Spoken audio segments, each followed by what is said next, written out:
सचिन पहले, 36 कौम के नेता सचिन पहले।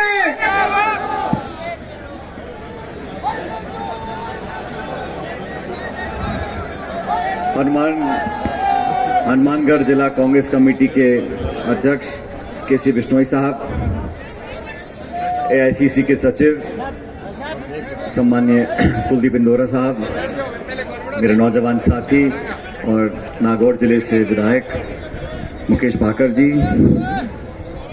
आदरणीय सुचित्रा आर्य जी, हमारे जुझारू नेता गंगानगर से अशोक चांडक साहब, गंगानगर जिला कांग्रेस कमेटी के अध्यक्ष संतोष सारण जी, ओम बिश्नोई साहब, श्रीमती बावरी जी, हमारे प्रधान रहे अमनदीप जी, अभिमन्यु पूनिया जी, हनुमान मील साहब, राजेंद्र मूंड जी, एक्स एमएलए महेंद्र बराड़ जी, जयदेव जी, हरजिंदर बराड़ साहब, हमारे नौजवान साथी यूरी जी, अमित जी, सुशीला जी पूर्व प्रमुख, सुरेंद्र बाबा जी, मंच पर उपस्थित सभी नेतागण और आज इस मंडी में मौजूद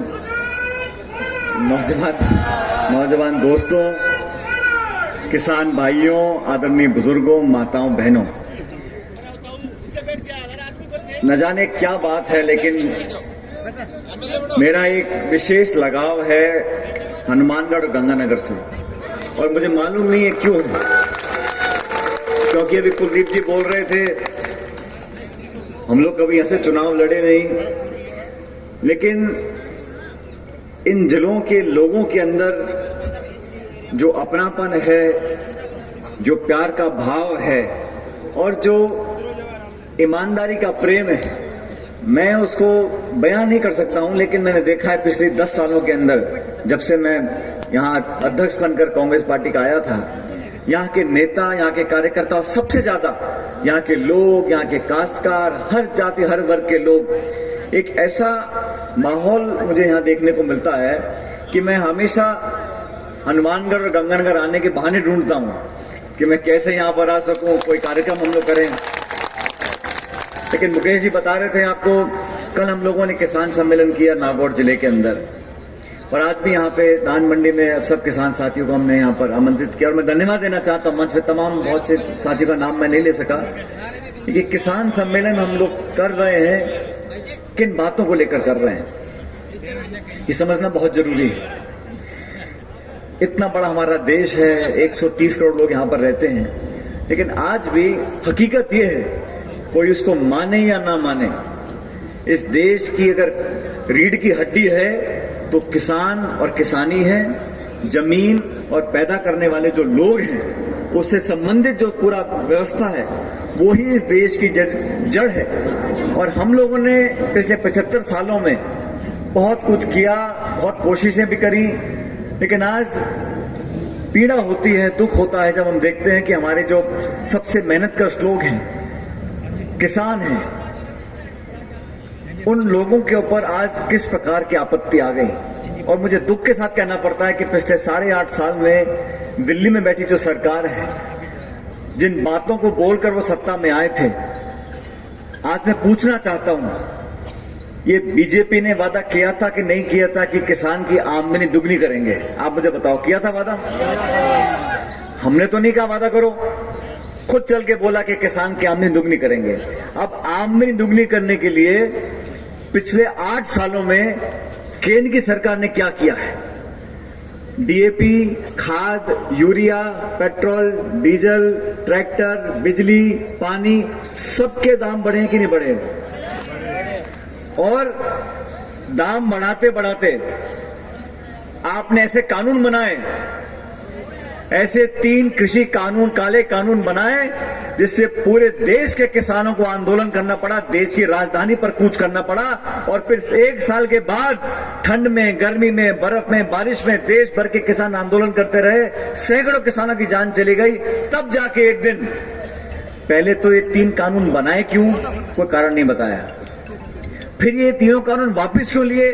कोई कारण नहीं बताया। ऐसी सरकार जो दिल्ली में बैठकर झूठे वादे कर कर जमीन अधिग्रहण के जो हम लोगों ने हमारी सरकार में कानून बनाया था, जमीन किसान को मुआवजा कई गुना ज्यादा मिले, उस कानून को बदलना चाहते थे। ऐसे कानून बनाना चाहते थे कि देश में मंडी का व्यवस्था खत्म हो जाए और किसान की आमदनी दुगनी करने की बात आप करते हैं। आज किसान को जरूरत किस बात की है? साथियों, कुछ छोटा मोटा उद्योग लगाता है, जूता चप्पल बनाता है, उसको लागत लगती है, रबड़ की, प्लास्टिक की, धागे की, बिजली की, लेबर की, 10, 20, 50, उसकी लागत लगी 80 रुपए एक जोड़ी जूता बनाने की। 80 रुपए। वो बाजार में जाएगा, बोलेगा साहब 80 रुपए लागत लगी है, 20 रुपए मेरा मुनाफा है, ये 100 रुपए की जूती बेचूंगा मैं। यही व्यवस्था है ना। किसान का क्या है? पूरा घर, पूरा कुनबा मजदूरी करे, सारे जो संसाधन हैं अनाज पैदा करने के वो सारे महंगे होते गए। उसको खाद, बीज, बिजली, पानी, कितना खर्चा उसका हो रहा है, डीजल का हो रहा है, ट्रैक्टर का हो रहा है, पंप का हो रहा है, कितना भी हो, उसकी लेबर भी फ्री है। फिर भी सरकार तय कर देती है इतने में खरीदेंगे, और वो भी खरीदते नहीं है। जो दाम तय किया जाता है एमएसपी का, उस पर भी खरीद कहां होती है? तो ये मुद्दा देश के सामने है। अब ये चतुराई से दिल्ली वाली सरकार क्या करती है, ऐसे ऐसे मुद्दे उठाती है। आप पूछो भाई, इस देश में गैस का सिलेंडर 1200 रुपए का क्यों बिक रहा है? कहते हैं हिंदू है और मुसलमान है। पेट्रोल डीजल देसी घी से महंगा हो गया। कहते हैं राम मंदिर और मस्जिद और ये और वो। उनके पास कोई जवाब नहीं है महंगाई का, कोई जवाब नहीं है बेरोजगारी का, कोई जवाब नहीं है कि किसान के जो हालात आज हुए हैं उस पर कौन जिम्मेदार है। इसलिए हम लोगों ने समझा कि हम प्रदेश देश में हर जगह जाकर किसानों को पहले संगठित करेंगे। देखो अभी जो हालात हैं, भाखड़ से सिंचाई जिले में होती है, उसको हम बेहतर कैसे कर सकते हैं। मैंने कुछ किसान साथियों से मुलाकात करी। अभी हाल ही में सरसों पे जो पाला पड़ा है, जो नुकसान फसल का हुआ है, मैं पूरी कोशिश करूंगा कि जयपुर में जाकर हमारी सरकार से मदद हम लोगों को मिले, खासकर जो सरसों का नुकसान इस पाले के कारण हमारे किसानों को हुआ है। बीमा में, मुआवजे में, हर जगह किसान को संघर्ष करना पड़ता है। पानी छुड़वाने के लिए, बिजली लेने के लिए, फसल खरीदने के लिए, हर जगह किसान को चारों तरफ से दबाया जा रहा है। हम चाहते हैं कि किसान की आवाज को बुलंद करें, और देश में किसानों के बच्चे हैं, गांव में रहने वाले लोगों के बच्चे हैं, जो जाके सरहद पर फौज में भर्ती होते हैं। अपनी छाती पे गोली खाने का जगह किसमें है? उन्हीं गांव में जो किसानी करते हैं उनके बच्चे पोते जाके फौज में जमा होते हैं। कितने उद्योगपतियों के बच्चे जाके फौज में भर्ती होते हैं। आज इस फौज की भर्ती की व्यवस्था को इस सरकार ने खत्म कर दिया। अग्निवीर की योजना बनाई है। आप आओ, 4 साल नौकरी करो और फिर छुट्टी। अब 4 साल में वो ट्रेनिंग भी करेगा, छुट्टी भी जाएगा, और 4 साल के बाद 22, 21, 23 साल की उम्र में जो नौजवान रिटायर हो जाएगा, फिर क्या करेगा वो? तो इस सरकार ने जो काम किए हैं जवान और किसान के खिलाफ, उस पर हम लोगों को अपनी बात रखनी है, मजबूती से रखनी है। राजस्थान में 2013 में जब हमारी सरकार नहीं रही थी, मुझे जिम्मेदारी दी गई थी कांग्रेस पार्टी का अध्यक्ष बनने का। मैं दिल्ली में केंद्र का मंत्री था। मुझे राहुल जी, सोनिया गांधी जी ने कहा कि राजस्थान में हालात बहुत बिगड़ चुके हैं, हम बदलाव चाहते हैं, हम चाहते हैं नौजवान लोग आगे आए। और मुझे ये एक बड़ी मुश्किल चुनौती दी थी। आप सब जानते हैं उस समय राजस्थान में हमारे 21 विधायक रह गए थे। कांग्रेस सरकार के सिर्फ 2 मंत्री जीते थे। आप लोगों ने पूरा पतीला मांग दिया था, पूरा सुपड़ा साफ गंगानगर का सब जगह से। और जितने राजस्थान में आरक्षित सीटें हैं SC ST की, 2013 के चुनाव में SC की मेरे ख्याल 24 सीटें हैं। कांग्रेस की एक भी सीट नहीं आई थी। दलित समाज पूरा हमसे छिटक गया था। आज कांग्रेस पार्टी के SC ST के 30 विधायक हैं, 30। और आप सबने विश्वास हम लोगों पे किया। उन 5 सालों का संघर्ष, मेरे बहुत से साथी बैठे हैं यहां पर, जिन्होंने 5 साल अपनी जेब से पैसा खर्च किया, सड़कों पर, गलियों में, गांव में, खेत में पदयात्राएं करी, लोगों के बीच में गए, दोबारा विश्वास जीतने के लिए सब कुछ हम लोगों ने किया। और वसुंधरा जी की सरकार जो एक भ्रष्ट सरकार थी, उस सरकार के खिलाफ हमने आवाज उठाने का काम किया। और जनता कब विश्वास करती है? जब हमने कांग्रेस पार्टी की तरफ से वादे किए, आश्वासन दिए, लोगों ने हम पे विश्वास किया और आप सबने विश्वास किया। और हमारे जहां 21 विधायक थे, आज हम जाके सरकार, हमारी पूर्ण बहुमत की सरकार बनी है। मैं तो आप लोगों से कहना चाहता हूं, मंच पे हमारे बहुत साथी बैठे हैं, सरकारें कांग्रेस की भी आई, बीजेपी की भी आई, लेकिन किसान के जीवन को बेहतर करने के लिए हम किस हद तक कामयाब हुए, ये हमको सोचना पड़ेगा। हमें आत्मचिंतन करना पड़ेगा कि किसके लिए हम राजनीति करते हैं। मेरे दादाजी फौज में हवलदार थे, कम पढ़े लिखे थे, और मेरे स्वर्गीय पिताजी पहले एयरफोर्स में थे। मैं गांव में नहीं रहा, मैं गांव में पैदा नहीं हुआ, क्योंकि फादर अधिकारी बन गए थे, अफसर थे, तो हम लोग अलग अलग जगह पोस्टिंग में जाते थे। लेकिन एक बात जरूर है, गांव में किसान के ऊपर क्या उस पर बीतती है, अपनी बच्ची के हाथ पीले करने के लिए उसको कहां कहां भटकना पड़ता है, किस किस से उधार लेना पड़ता है, किस किस के हाथ जोड़ने पड़ते हैं, उन व्यवस्थाओं से हम जितने वाकिफ हैं। और राजनीति में अगर हम लोग काम करते हैं तो उन लोगों के जीवन को बेहतर बनाने का संकल्प हमको लेना पड़ेगा। हम सिर्फ भाषण दें, घोषणाएं करें और अपने जीवन काल में समय निकाल दें, उसका कोई मतलब नहीं है। जब जब मुझे मौका मिला, मैंने पूरी कोशिश करी कि लोगों की उम्मीदों पर हम खरा उतरें, नौजवानों को ताकत दें। 2/3 देश की, इस प्रदेश की आबादी आज नौजवानों की है। 35-40 साल से कम उम्र के लोग हैं 70%। उनके जीवन को कैसे बेहतर बनाएं, रोजगार के साधन को कैसे उपलब्ध कराएं। मैंने कल कहा नागौर के अंदर भी, जब बच्चे मेहनत करते हैं, पढ़ाई करते हैं, पैसा इकट्ठा करके, किताब खरीद कर, ट्यूशन पढ़ते हैं, मेहनत कर कर अपना एग्जाम देते हैं, और वहां उनको पता पड़ता है कि पेपर लीक हो गया या परीक्षा कैंसिल हो गई, तो वो भी दुखी होते हैं, हम भी दुखी होते हैं।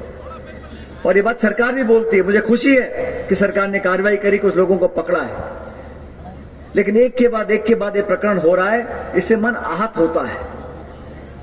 हमें पुख्ता इंतजाम करना पड़ेगा, लोगों का विश्वास जीतना पड़ेगा कि वो कितना भी बड़ा ताकतवर व्यक्ति हो, किसी पद पे हो, नेता हो, अधिकारी हो, किसी दल का भी हो, कहीं का भी हो, अगर बच्चों की जिंदगी के साथ खिलवाड़ करेगा, उसको हम कभी नहीं बख्शेंगे और उसको सूद समेत सजा मिले।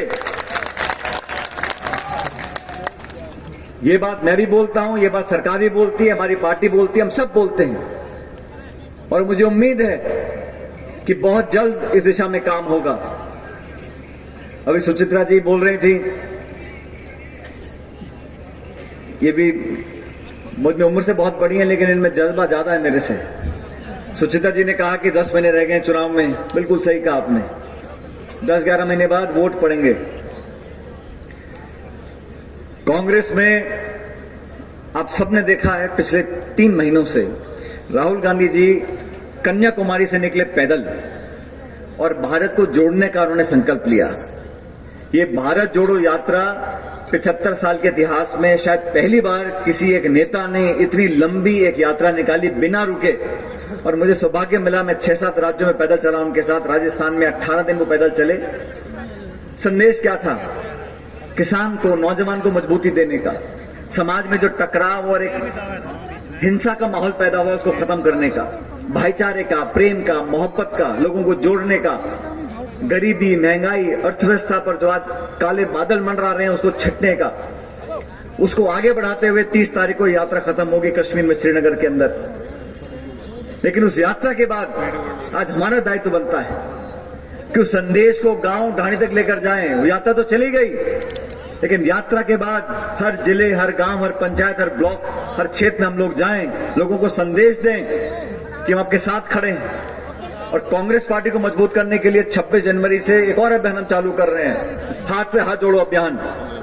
कांग्रेस का चुनाव चिन्ह हाथ है, लोगों के हाथ हैं, उस हाथ को हम जोड़ना चाहते हैं, संगठन को मजबूती देकर, क्योंकि 30 साल से राजस्थान में हमेशा 5 साल एक सरकार आती है, फिर 5 साल दूसरी सरकार आती है। ये 5-5 साल में सरकार जो बदलती है, इस परिपाटी को खत्म करना है। 11 महीने अगर हम सच्चे मन से, लगन से, त्याग और तपस्या से जनता की सेवा और करेंगे, सत्ता संगठन मिलकर काम करेंगे, तो मुझे विश्वास है कि 11 महीने बाद दोबारा आप लोग हमको आशीर्वाद दोगे और सरकार कांग्रेस पार्टी की दोबारा बन सकती है। शीला दीक्षित जी दिल्ली की मुख्यमंत्री थी, 3 बार चुनाव जीता उन्होंने, 15 साल तक लगातार कांग्रेस सरकार बनी।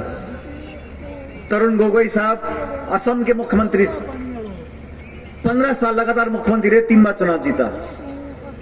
भूपेंद्र हुड्डा साहब हरियाणा के मुख्यमंत्री रहे, 2 बार चुनाव जीता।